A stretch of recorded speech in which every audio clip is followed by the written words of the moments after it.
Buat perempuan gue ingetin lagi dan lagi, sebelum lo buang pembalut lo, kalau lagi mens, lo itu harus cuci sampai bersih.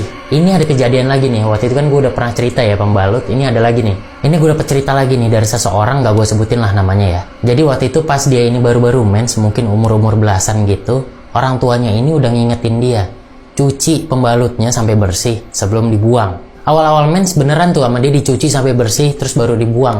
Tapi ternyata karena males, beberapa bulan kemudian dia itu udah gak pernah cuci lagi tuh.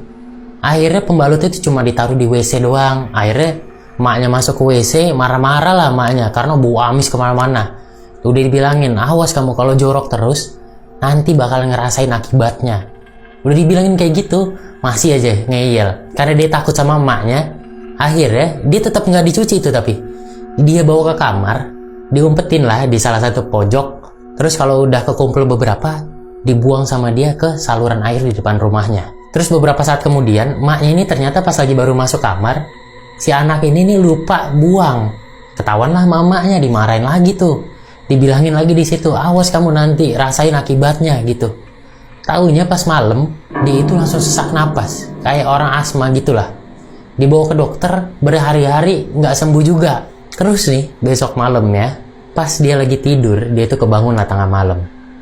Pas lagi kebangun ini, dia itu ngeliat ada sosok kuntilanak lagi berdiri di tempat dia naruh si pembalut kotornya itu, di sisi kamar, di pojokan tempat gelap gitu.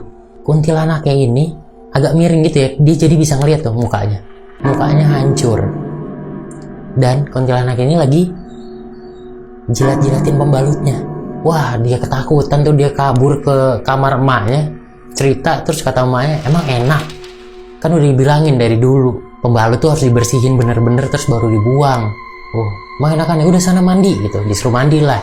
Terus keesokan harinya tuh tiap malam tiap hari gitu ya, dia tuh masih bisa ngeliat juga tuh itu kuntilanak masih ada di rumahnya.